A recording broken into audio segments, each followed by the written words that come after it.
오늘 우리에게 주신 하나님의 말씀 베드로전서 1장 23절에서 25절까지 말씀입니다.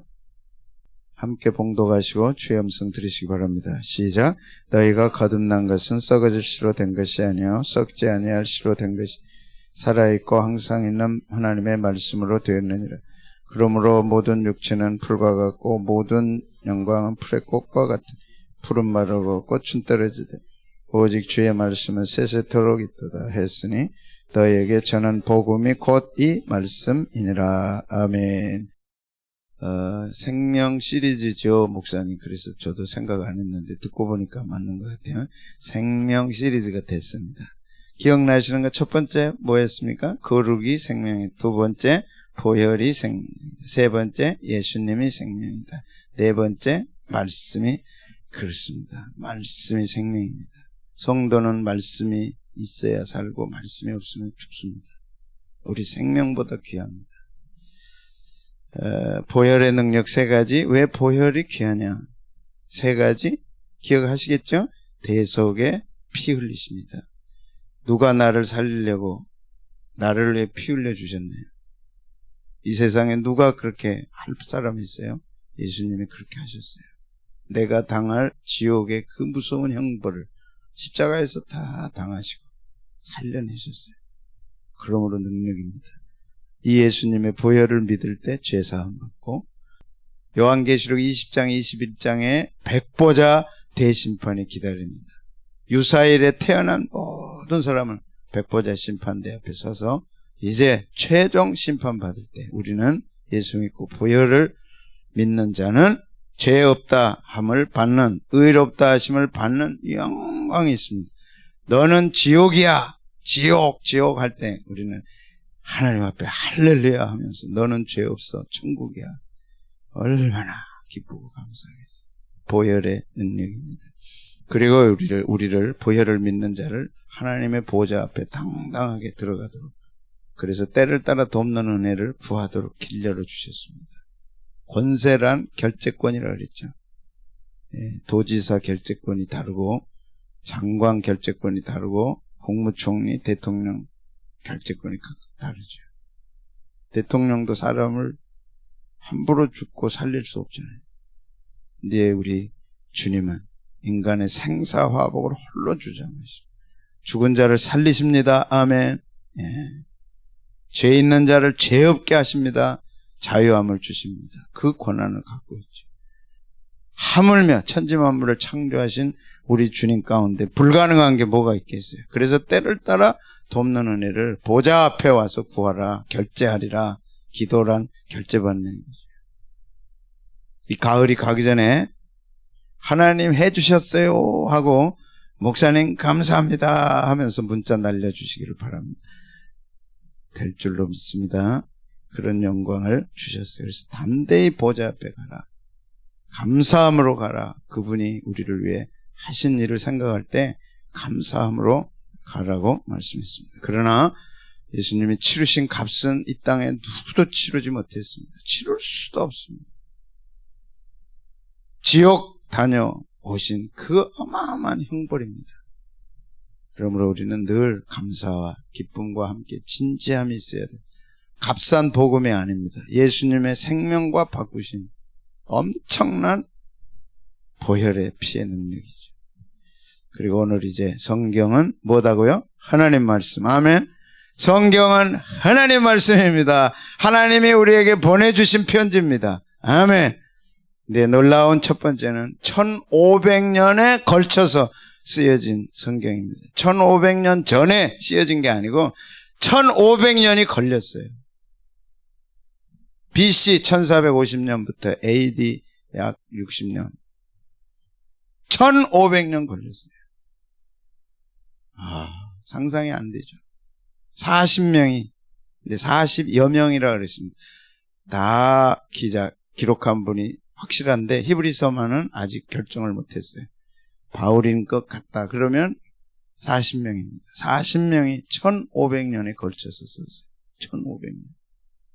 그런데 그들의 직업이 달라요. 시대가 달라요. 다 각각이야. 그냥 각각 썼어요. 놀라운 거는, 가장 놀라운 거는 주제가 똑같아요. 1500년에 걸쳐서. 모세는 모세오경을 썼어요. 여호수아 자기 후계자한테 내가 5권 창세기, 출애굽기, 레위기, 민수기, 신명기 썼으니까 너는 여호수아 써라. 그런데 내가 주제를 이걸로 잡고 썼으니 너도 그렇게 잡고 써라. 그런 적 없어. 1500년 동안 어떻게 그렇게 하겠어요? 할 수가 없어. 되지도 않아. 있을 수도 없어. 각각 쓴 거예요. 어떤 사람은 왕, 어떤 사람은 왕자, 어떤 사람은 어부, 어떤 사람은 목동. 근데 놀랍게도 예수님에 관해서 다 초점이 맞춰져요. 주제가 뭐라고요? 예수 그리스도. 예수님이 오실 것이다. 이 땅에 오셨다. 다시 오실 것이다. 이 세 가지. 성경은 명확하게. 구약은 예수님이 이 땅에 오셔서 메시아로 오셔서 자기 백성을 위하여 십자가에 죽으실 거다. 근데 그분이 오셨어, 신약. 그런데 다시 오신다는 것이 주제입니다. 1500년에 걸쳐. 약속한 것도 없어요. 전달해 준 것도 없어요. 그냥 각자 썼어요. 그런데 어떻게 동일하게 주제가 같을까요? 바로 이 사실 때문에 그렇습니다. 디모데후서 3장 16절. 다 적으셔야 돼요. 이거는 신학교 공부에 엑기스만 뽑은 거예요. 제가 신학만 11년을 했습니다. 연구만. 쉽지 않아요. 이렇게 뽑아내기가. 성경이 뭐지요? 할 때 답 못해요. 많은 분들이 성경의 특징이 뭐지요? 성경이 왜 기록됐나요? 명확하게 기록해서 이렇게 전달도 하고 알려주시기도 하고. 잘못하면 신천지에게 잡혀가요. 정말 그렇습니다. 확실하게 알고 어떻게 이 세상에 1500년에 걸쳐서 완성된 작품이 어디 있어요? 66권. 몇 년 걸렸어요? 1500년. 흐지부지 말아버리죠. 될 수가 없는 일이 된 것입니다. 왜? 이 한 가지 때문에. 디모데후서 3장 16절은 뭐라고요? 모든 성경은 하나님의 감동으로 된 것으로 교훈과 책망과 바르게 함과 의로 교육하기에 유익하니 이는 하나님의 사람을 온전케 하며 모든 선한 일을 행하게 온전케 하려 함이라. 디모데후서 3장 16절은 성경의 특징입니다. 성경의 특징은 사람이 썼지만 하나님이 감동하셨다. 감동하셨다는 뜻은 영감을 하나님이 주셨다. 영감을. 입김을 불어넣으셨다. 그래서 하나님이 큰 틀 안에서 간섭하시고 인도하셨을 뿐만 아니라 한 글자 한 글자까지라도 하나님의 입김이 없이는 된 적이 없어요. 그러니까 모세는 모세대로 썼고 여호수아는 여호수아대로 썼지만 배후에서 하나님이 직접 개입하셔서 축자 영감설 글자 하나하나에 하나님이 간섭하시고 개입하셨다. 모세는 잘 모르지. 베드로도 잘 모르는데 하나님이 개입하셔서 감동으로 기록이 돼서 오늘 우리에게 전해진 거죠. 특징입니다. 성경의 특징은 뭐라고요? 하나님의 감동하심. 그 감동하심이 오늘 우리들에게 동일하게 감동을 주실 때 믿음이 생깁니다. 그 감동하심이 오늘 우리에게 있는 거예요. 두 번째는 성경의 목적입니다. 예수님이 친히 말씀하셨어요. 뭐라고요? 요한복음 5장 39절 시작. 너희가 성경에서 영생을 얻는 줄 생각하고 성경을 연구하거니와 이 성경이 곧 내게 대하여 증언하는 것이니. 성경이 존재하는 이유는 영생을 얻기 위해서입니다. 이 땅에 어떤 책도 영생을 줄 수는 없어요. 유일하게 성경 말씀은 우리에게 생명을 주고 영생을 줍니다. 그걸 위해 쓰여졌어요. 성경 기록의 분명한 목적. 또 한 구절 보면 요한복음 20장 31절 봅니다. 시작. 오직 이것을 기록하면 너희로 예수께서 하나님의 아들 그리스도이심을 믿게 하려 하며 또 너희로 믿고 그 이름을 힘입어 생명을 얻게 하려. 왜 교회는 그렇게 성경을 귀하게 여기나요? 분명하죠. 왜 교회 갈 때는 성경을 들고 가야 됩니까? 무엇이 여러분에게 가장 중요합니까? 성경이. 왜? 기록한 목적이 예수님 믿고 구원받기 위해서. 어떤 분이 예수를 처음 믿었어요. 너무 감사하고 고마웠어요. 근데 마침 그 집에 불이 났어요. 확 불이 붙었는데 뭘 가지고 나갈까 생각하다가 순간도 뭐 어떻게 할 수도 없어요. 가장 눈에 띄었던 게 성경책. 성경책 들고 코 하나 들고 나왔어요. 사람들에게 불났는데 뭘 들고 나왔어요? 성경책 들고 나왔어요. 그분 예수 믿게 만든 분이 잘 하셨습니다. 성경은 영생을 얻게 하고 성경은 모든 것이 다 있습니다. 여러분 인생에 가장 귀한 것 하나를 고르라면 대답이 안 나오시네요. 여러분 인생에 가장 귀한 거, 정말 귀한 거 한 가지 딱 골라 가라 그러면 신영균 장로님 알죠? 배우. 내가 죽을 때 내가 쓰던 성경을 내 관에 넣어주세요. 그분은 진짜 예수 믿는 분이에요. 열심히 벌고 열심히 해서 500억을 기증을 했어요. 그리고 자기에게 자기 손때 묻고 자기가 가장 귀하게 여기고 가장 사랑한 성경책을 자기 관에 넣어달라. 그분은 스캔들이 하나도 없잖아요. 그분 손가락질 하는 분 하나도 없잖아요. 그분의 인생에 가장 귀한 것은 성경. 저도 공군이지만 그분도 공군 출신인가? 빨간 마우라 유명하냐. 오늘 가서 저녁 때 보세요. 빨간 마우라. 성경에 기록된 세 가지 목적. 예수님이 하나님의 아들 그리스도이심을 믿고 예수님이 하나님의 아들 그리스도이심을 믿고 생명을 얻는 거예요. 교회가 존재하는 중요한 한 가지 이유가 있다면 성경을 통해서 영생을 얻게 하는 거죠. 교회를 아무리 손가락질해도 교회가 없으면 성경을 전하고 생명을 줄 수가 없어요. 특히 한국 교회는 큰 축복을 받았죠. 하나님의 선물인 영생. 여러분 아세요 이분? 토마스 선교사. 1866년 27살 때 웨일즈, 영국 스코틀랜드 웨일즈의 아버님의 목사님이었어요. 제가 이 교회를 다녀왔어요. 우리 교회에 3분의 1밖에 안 돼요. 27살 때 선교사를 헌신했어요. 그래서 중국으로 부인과 함께 27살에 갔어요. 근데 부인이 풍토병으로 세상을 떠나고 말았어요. 중국에서.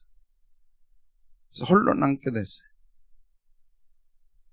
거기서 조선 사람을 만나가지고 한국말을 배우게 됐어요. 조선말을. 그런데 희한하게 3개월을 배웠는데 한국말이 잘 되고 그 다음에 가고 싶었어요. 그래서 한국에 잠깐 2달 왔다 성경 전해주고 갔어요. 그런데 어느 날 우체국 취직에서 이제 하는데 제너럴 셔먼호라고 들어봤어요? 국사책에서 1860 몇 년대 제너럴 셔먼호가 대동강으로 가서 이제 쇄국 정책을 쓰는 조선과 이 교류를 하기 위해서 가는데 통역이 필요하다. 통역할 사람을 찾았는데 토마스 선교사님이 발탁이 됐어요. 그래서 조선 사람 만나면 통역하기를 하고 그 배를 타고 이제 대동강변에 들어갔어요. 서로 교섭을 잘 하고 그 다음에 이제 교류를 하고 잘 돼야 되는데 서로 오해가 생겨가지고 서로 공격을 하기 시작했어요. 셔먼호가 먼저 공격을 하고 그 다음에 평양에서 포를 쏘고 그래가지고 배가 당연히 불이 붙었죠. 그래서 사람들이 뛰어내렸어요. 그래서 3사람이 죽고 토마스 선교사입니다. 이때가 한 30살 미만이겠죠. 27이 중국 갔으니까 성경책 몇 권을 가지고 대동강변에 뛰어들었어요. 그래가지고 어떻게 해서 이제 나왔는데 잡혔어요. 그래가지고 유명한 그림입니다. 우리나라 조선화의 유명한 장로님이 이렇게 예수님의 일생 12폭을 그렸고 그 다음에 우리 조선 기독교사, 한국 기독교사 12폭을 이렇게 그렸습니다. 유명한 그림이고 굉장히 비싼 그림입니다. 그런데 오늘 여러분은 보기만 하면 됩니다.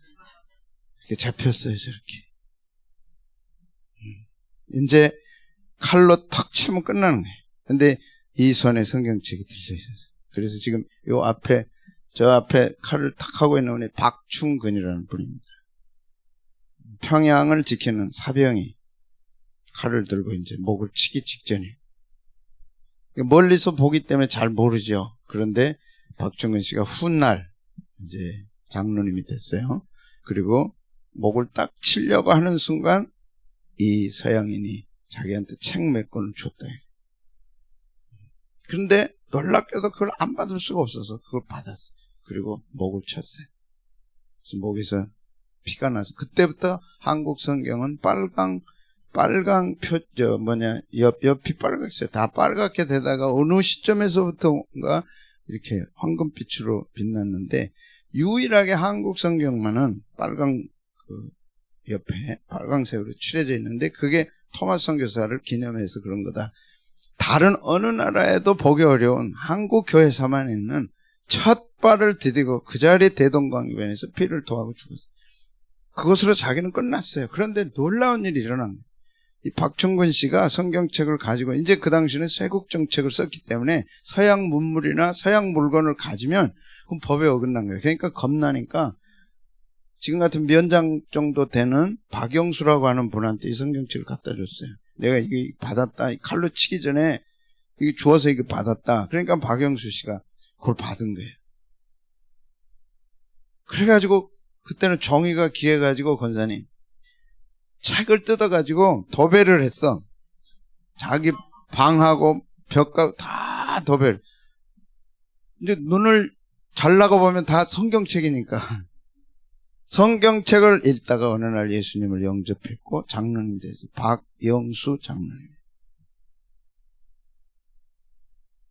훗날 이 집이 누구 집인가 하니 13살짜리 최치량이라고 하는 소년이 대동강변에 갔다가 순교당한 장면을 목격을 했어요. 13살짜리가. 그리고 돌아다니던 성경책 몇 권을 주워왔어. 최치량이라고 하는 거예요. 그래가지고 그 성경책을 읽고 예수를 믿었어요. 몇십 년이 지난 후에 그 최치량이 이 집을 사서 우리나라 최초의 교회가 됐어요. 이게 소래교회야.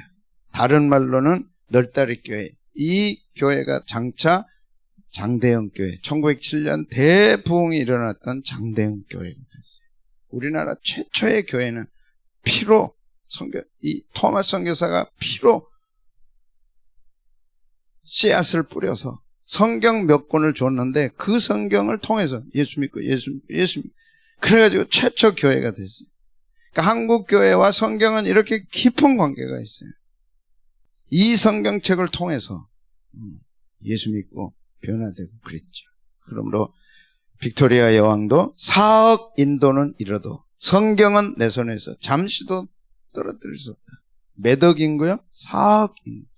얼마나 성경이 귀하면 빅토리아 영국 여왕은 외워도 되어 4억 인도를 준다 해도 나는 성경과 바꿀 수 없다. 내가 4억 인구 인도 포기할지언정 성경은 포기할 수 없다. 4억 인도. 아브라함 링컨은 이렇게 얘기했어요. 나는 성경을 하나님께서 인간에게 주신 가장 큰 선물이라고 믿는다. 가장 큰 선물을 저와 여러분은 받았어요. 그 성경이 오늘 내 앞에 있는 거예요. 이 성경의 가치를 알아야 예수님의 가치를 아는 거죠. 이 성경을 사랑해야 예수님을 사랑하는 거지. 신앙이 어디서 나오느냐? 이 성경에서 나오는 거지. 성경을 멀리하고 하나님 가까이 한다? 있을 수 없어요. 성경을 치워놓고 예수님 사랑한다? 있을 수 없어요. 예수님이 십자가에 피 흘려 죽으셨기 때문에 성경이 완성됐어요. 그 완성된 성경을 우리 품에 주신 거예요. 그래서 토마스 선교사는 조선 땅 올 때 그 성경 중국어로 된 몇 개 성경 가져온 거예요. 그것이 한국 교회 최초 교회가, 우리나라 최초 교회 정도는 알아야죠. 제자기 교회니라. 무슨 교회라고요? 소래교회. 소래교회. 널다리교회, 장대영 교회 다 그렇게 발전해서 같은 교회가 발전을 했고 그 소래교회 몇몇이 내려와서 세문왕교회를 개척을 했어요. 그래서 오늘 세문왕교회가 됐어요. 돌아가 보면 성경이에요. 성경에 예수 그리스도, 성경에 우리 주님을 통해 영생을 얻은 그 150년 전에 최초 그리스도인들이 이 첫 예배당을 세우고 그분들이 서울에 와서 세문왕교회를 세우고 그런 게 다 모체 교회라고. 어디서 시작했느냐? 말씀에서. 어디서 영생을 얻었느냐? 말씀에서. 우리만이 아니죠. 빅토리아 여왕도 4억 인도 인구를 포기해도 자기는 성경 포기할 수 없다. 여러분, 돈을 주고 성경을 뺏는다, 못 보게 한다, 그렇게 할 수 있겠어요? 한 가지 가지고 나올 수 있는, 불 가운데서 가지고 나올 수 있는 한 가지 기회를 준다면 뭘 가지고 나오겠느냐? 이미 우리는 정해야죠. 여러분 인생에 가장 귀한 것 가지고 나오겠죠. 그게 하나님의 말씀입니다.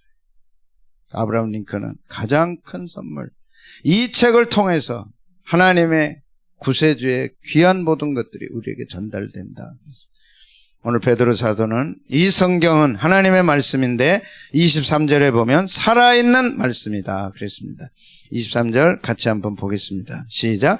너희가 거듭난 것은 썩어질 씨로 된 것이 아니요 썩지 아니할 씨로 된 것이니 살아있고 항상 있는 하나님의 말씀으로 되었느니라. 씨로 비유를 했어요.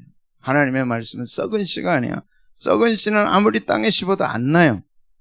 아무리 화분에 심어도 썩은 씨는 싹이 안 나. 그런데 하나님의 말씀은 내 속에 들어와서 내 마음밭에 떨어지면 싹이 나요. 자라죠. 꽃이 피고 열매 맺습니다. 살아있는 말씀입니다. 히브리서 4장 12절도 똑같이 같이 한번 읽겠습니다. 시작. 하나님의 말씀은 살았고 운동력이 있어 좌우의 날선 어떤 것보다도 예리하여 혼과 영과 및 관절과 골수를 찔러 쪼개기까지 하며 또 사람 마음의 생각과 뜻을 감찰한다. 하나님의 말씀은 어떻다고요? 살아있어요. 우리가 들을 때, 읽을 때 하나님의 말씀이 살아서 나를 찔러 쪼개죠. 생생하게 살아있습니다. 좌우의 날선 어떤 것보다도 예리합니다. 그리고 베드로 사도는 오늘 이 말씀을 기록하면서 그는 지난 날을 추억하는 거죠. 마태복음 26장 75절 시작. 이에 베드로가 예수의 말씀에 다 굴기 전에 네가 3번 나를 부인하리라 하심이 생각나서 밖에 나가서 심히 통곡하니라. 예수님 말씀이 생각났어. 살아있기 때문에 예수님 말씀이 살아서 베드로의 마음을 찔렀죠. 그러니까 심히 통곡했어요. 무슨 내용인가요? 예수님이 이제 사람들에게 잡히고 사람들에게 재판받고 십자가에 못 박혀 돌아가실 것을 말씀하실 때 베드로 사도는 아닙니다. 예수님, 그럴 수 없습니다. 우리에게 12명이 있지 않습니까? 예수님 지킬 겁니다. 예수님과 함께 할 겁니다. 감옥에 가면 같이 가고 죽으면 같이 죽을 겁니다. 예수님 뭐라 그러셨어요? 네가 다 굴기 전에 나를 3번 부인하라. 베드로는 자기 자신을 그런 사람이라고 생각 안 했어요. 그런데 막상 예수님 잡혀가고 재판받고 사형 온도가 떨어질 때 도망갔잖아요. 멀찍이 따라갔잖아요. 그리고 그 말씀이 생각나서 어떻게 했다고요? 심히 통곡했다. 예수님 말씀은 죽은 말씀이 아닙니다. 살아있는 생생한 말씀입니다. 생생하게 살아있는 말씀입니다. 그래서 어떻게 하나요? 데살로니가전서 2장 13절은 데살로니가 교인들이 사람의 말로 받지 않고 뭘로 받았어요? 하나님의 말씀으로 받았어요. 그래서 데살로니가 교회는 위대한 교회입니다. 유럽에 큰 영향을 끼쳤던 교회입니다. 같이 한번 읽어보겠습니다. 시작. 그러므로 우리가 하나님께 쉬지 않고 감사함. 너희가 우리에게 들은 바 하나님의 말씀을 받을 때 사람의 말로 아니하고 하나님의 말씀으로 받음이니 진실로 그러하다. 이 말씀이 또한 너희 믿는 자 속에 역사하는 하나님의 말씀으로 받을 때 내 속에 사람들 속에 교인들 속에 믿음으로 역사합니다. 어떻게 역사하나요? 시편 119편 49절 50절에서 다윗은 고난의 때를 기억하면서 이렇게 기록했습니다. 같이 한번 읽겠습니다. 시작. 주의 종에게 하신 말씀을 기억하소서. 주께서 나로 소망이 있게 하셨나이다. 이 말씀은 나의 곤란 중에 위로라. 주의 말씀이 나를 살리셨다.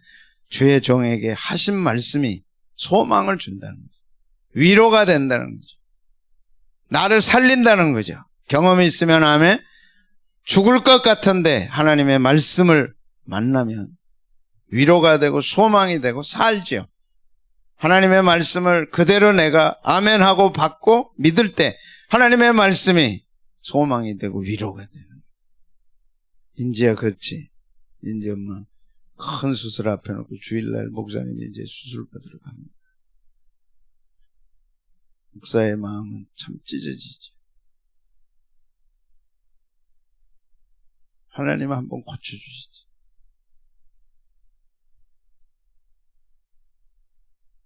흥경책 펴서 병원 입원하시는 분들, 또 제가 입원 현장에 가서 병원에 갈 때 다른 말씀 안 하고 항상 이사야 41장 10절 다 외웠어요. 두려워 말라, 내가 너와 함께. 놀라지 말라, 나는 내 하나님. 내가 너를 굳세게 하리라. 참으로 너를 도와주리라. 참으로 나의 의로운 오른손으로 너를 붙들리라. 집사님, 이 말씀 믿으라. 이 말씀 꼭 붙잡고 가라. 속으로 울 수밖에 없죠. 다 수술 끝나고 며칠 지난 후에 저한테 문자가 왔어요. 밴드에. 목사님, 이런 일이 있었어요. 왠지 알아? 몰라? 수술에 이제 들어가는 거예요. 당해본 분들은 알죠. 이제 들어가면 수술하는 거예요. 마취하기 전에. 놀랍게 천정에 이사야 41장이 떴어요. 그대로. 두려워하지 말라. 내가 너와 함께. 놀라지 말라. 나는 내 하나님 때문에. 와.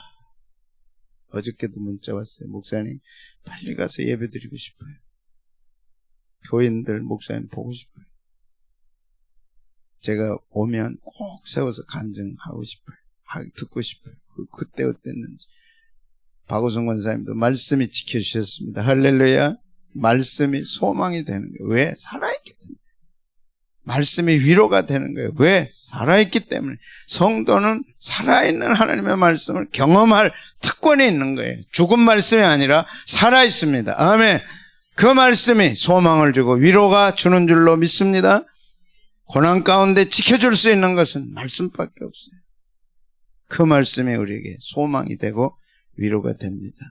두 번째 23절에서는 항상 있는 말씀이라 그랬는데 23절 한 번 더 보겠습니다. 시작. 너희가 거듭난 것은 썩어질 씨로 된 것이 아니요 썩지 아니할 씨로 된 것이니 살아있고 항상 있는 하나님의 말씀. 항상 있는 말씀이다. 이 말을 헬란말로 보니까 메노라는 뜻입니다. 메노라는 뜻은 존재한다, 머물다, 굳세게 서다. 하나님의 말씀은 항상 존재하는데, 변하지 않고 존재하는데, 항상 똑같이 존재하는데 항상 굳세게 서 있습니다. 변함이 없어요. 흔들림이 없어요. 그래서 민수기 23장 19절 유명한 말씀입니다. 같이 한번 읽습니다. 시작. 하나님은 사람이 아니시니 거짓말하지 않으시고 인생이 아니시니 후회가 없으시도다. 어찌 그 말씀하신 바를 행하지 않으시며 하신 말씀을 하나님은 사람이 아니시기 때문에 말해놓고 거짓말이다. 그렇게 하실 수 없어요. 성경에는 거짓말이 없어요. 말씀해놓고 후회하지도 않으세요. 그래서 하신 말씀을 그대로 반드시 그대로 실천에 옮기십니다. 여러분이 이런 놀랍고 위대한 말씀을 경험하는 것은 우리의 특권입니다. 걱정만 내가 해결해 줄게 해놓고 공수표 날린 사람이 얼마나 많아요. 반드시 해놓게 해줄게 해놓고 안 해주는 사람이 얼마나 많아요. 그건 인간이잖아요. 하나님은 그런 적이 없어. 그래서 믿음을 빼면 성경은 다 거짓말입니다. 저는 몇십 년 지났는데도요, 주일학교 집회 갔더니 꼬마 녀석이 너 몇 학년이냐? 4학년입니다 하는데 설교를 하는데 거짓말이다 그러고 앉아있더라고요. 지금 한 60대 됐겠죠. 이제 40대? 50대. 앉아가지고 거짓말이다 그래. 안 믿으면 성경은 다 거짓말이에요. 그러나 믿을 때 하나님은 거짓말이 아닙니다. 그리고 반드시 그대로 하십니다. 죄 가운데 가장 무서운 죄가 믿지 않는 죄예요. 그래서 불신의 죄가 가장 먼저 차지합니다. 믿지 않는 죄, 가장 큰 죄예요. 하나님이 말씀했는데 안 믿어. 가장 무서운 죄입니다. 대통령이 사인하고 발표했어. 그걸 안 믿어. 마음대로 해. 그 죄가 무서운 거죠. 나라에서 법을 정했어. 사인이 됐어. 그렇게 다 해야 돼. 안 하고 무시하고 안 믿고 그대로 하면, 자기 하고 싶은 대로 하면 그 죄가 가장 큰 죄죠. 아멘입니까? 정말입니까? 하나님은 거짓말하지 않아요. 성경은 거짓말이 없어. 믿고 안 믿고는 내가 할 일이지만, 그러나 안 믿는 그 부분에 대해서 하나님은 크게 심판하시죠. 왜? 가장 무서운 죄가 안 믿는 죄. 남편이 아내를 못 믿어. 아내가 남편을 못 믿어. 가장 무서운 죄. 그러나 하나님은 거짓말하지 않고 후회하지 않고 반드시 말씀을 실천하시는 하나님인 줄로 믿습니다. 그래서 로마서 10장 17절 같이 읽어요. 시작. 그러므로 믿음은 들음에서 나며 들음은 그리스도의 말씀으로 말미암았느니라. 말씀을 들을 때는 믿어라. 믿을 때 내 속에 믿음으로 열매 맺는. 아멘 하는 것은 중요합니다. 그래서 하나님의 말씀이야. 거짓이 없어. 반드시 이루어져. 성령의 감동으로 내 마음이 감동되면 믿어지고 열매를 맺는데, 로마서 10장 9절 10절은 이렇게 얘기합니다. 시작. 네가 만일 내 입으로 예수를 주로 시인하며 또 하나님께서 그를 죽은 자 가운데서 살리신 것을 내 마음에 믿으면 구원을 얻으리니 사람이 마음으로 믿어 의에 이르고 입으로 시인하여 구원에 이르느니라. 말씀을 들을 때 마음으로 믿어라. 쉽지 않아요. 하나님이 은혜를 주셔야 됩니다. 저는 신학교 들어갈 때까지 성경 안 들어왔어요. 신학교 들어갔는데도 성경 점수 목사님이 낙제받았다. 신학교 1학년 때. 진짜 까만 건 글씨고 하얀 건 종이고. 창세기는 그래도 되는데 출애굽기 정색, 자색, 빨간, 노란색으로 꼬고 같이 꼬고 끝나버렸어요. 마태복음에 보면 낳고 물 낳고 그래. 덮어버리고. 그 신학교 1학년 1학기 때까지 설교를 들으면 졸리기만 하지 무슨 뜻인지. 야, 니들 적는 거 보면 참 대단할 것 같아. 목사님보다는 10배는 더 잘 될 것 같아. 목사님 대학 1학년 때 졸았다니까. 신학생이. 기회를 주셨어요, 하나님. 신학교 2학기 때 이제 아무래도 나는 신학을 관둬야 되겠다. 떠나려고 하는 바로 그 시점에 한 사람을 보내주셨어요. 제 선배를 통해서 예수님을 마음에 영접하게 됐어요. 놀라운 일이 일어났어요. 예수님 영접 안 하고 그냥 빨아들이듯이 말씀이 좋았어요. 한순간 알 수 없잖아요. 모르는데 말씀에 그렇게 좋을 수가 없어요. 외고 또 외고 적고 또 적고. 하나님이 때를 주실 줄로 믿습니다. 마음으로 믿어라. 입으로 시인하면 구원에 이르느니라 약속해 주셨습니다. 그래서 성경은 믿어지는 것이다. 하나님이 내게 은혜를 주실 때 반드시 믿어지는 영광이 있을 줄로 믿습니다. 누가복음 24장 32절에 같이 읽어요. 시작. 저희가 서로 말하되 길에서 우리에게 말씀하시고 우리에게 성경을 풀어주실 때 우리 속에 마음이 뜨겁지 아니하되. 길 갈 때 엠마오로 가는 두 제자에게 예수님이 성경을 풀어주셨어요. 뜻을 알게 해주셨어요. 마음이 뜨거워졌어요. 성경의 말씀이 그런 말씀입니다. 그래서 마지막은 세세토록 있는 말씀이다. 24절, 25절 같이 한번 봅니다. 시작. 그러므로 모든 육체는 풀과 같고 모든 영광은 풀의 꽃과 같으니 풀은 마르고 꽃은 떨어지되 오직 주의 말씀은 세세토록 있도다 하였으니 너희에게 전한 복음이 곧 이 말씀이니라. 모든 육체는 마릅니다. 청년의 때는 모든 게 싱싱하지만 가을이 오면 마르기 시작해요. 겨울 되면 바짝 말라요. 이제 화장해도 화장빨도 안 맞아요. 그게 다 말라요. 모든 영광은 꽃과 같이 떨어진다 그랬어요. 이 꽃은 우리나라 꽃이 아니고 중동 사막지대에 피는 꽃입니다. 3월 초가 되면 비가 내려가지고 그 사막에 파랗게 사막이 온통 들로 바뀌어요. 그리고 거기서 꽃이 피어요. 며칠, 한 달 조금 넘게. 그 한 달 조금 지나고 나면 그 다음에 사막에 모래폭풍 바람이 불어와서 그때 성지순례 가면 안 됩니다. 모래폭풍이 불어와서 모든 들판이 황토로 다 변해버려요. 그 팔았던 들판이 언제냐 싶게 딱 그렇게 돼버려요. 그런 배경을 가지고 사도 베드로는 세상의 영화 풀밭에 꼭 새풀밭, 세상의 영화가 잠시 있다 없어지는 풀의 꽃과 같다, 그렇게 말씀합니다. 그러나 오직 주의 말씀은 언제까지 있어요? 세세들. 불교에 겁이라는 단어가 있어요. 영겁, 일겁.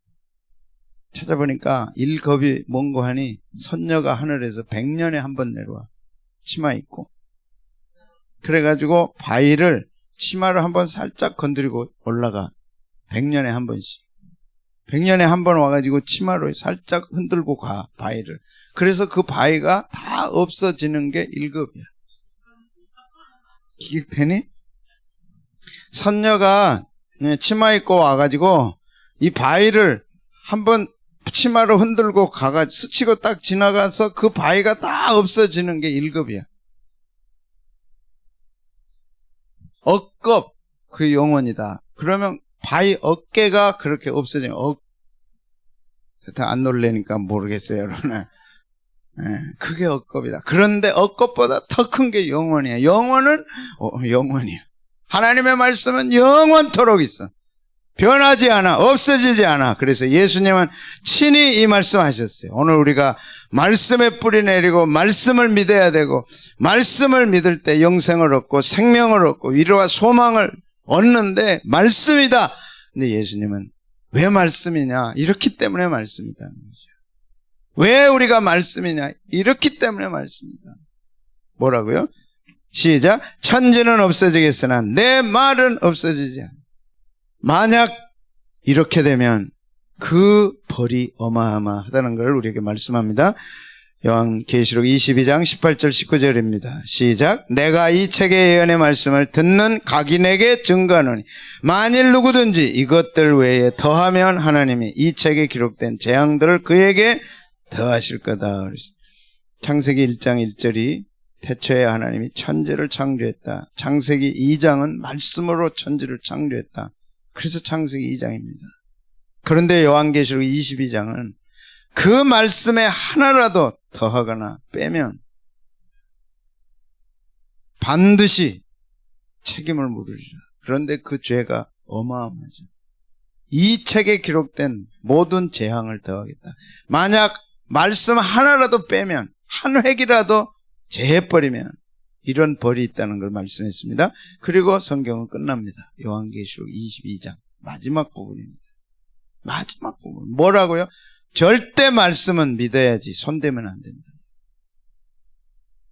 왜? 그 벌이 너무 크다. 하나님은 말씀에 대해서 자신의 자존심을 거신 거죠. 나는 내 입에서 말이 나가면 반드시 지켜. 이 말씀을 조금이라도 손상하면 그 죄는 크다는 거죠. 그래서 재했을 경우 빼버렸어. 말씀에서 뺐어. 뭐라고요? 시작. 만일 누구든지 이 책의 예언의 말씀에서 제하여 버리면 하나님이 이 책에 기록된 생명나무와 및 거룩한 성에 참여함을 제하여 버려요. 요즘 똑똑한 사람 많습니다. 말씀을 가지고 함부로 해요. 여러분 인터넷 보세요. 함부로 합니다. 그런 시대가 왔어요.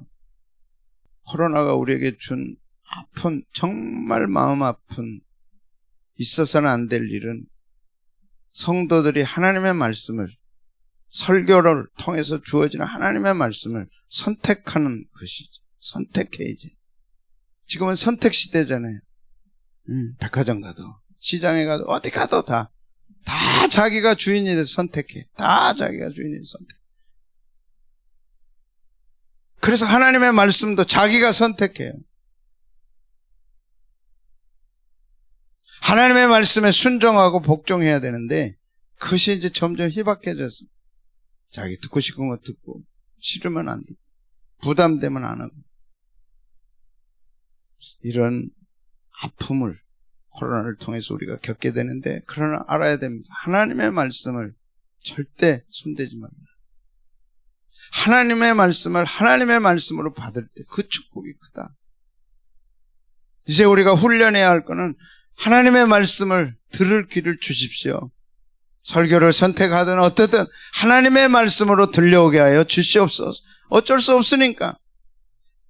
하나님의 말씀을 수도 없이 듣지만은 그 말씀 속에서 진짜 생수같이 하나님의 말씀으로 들려오게 하여 주시옵소서.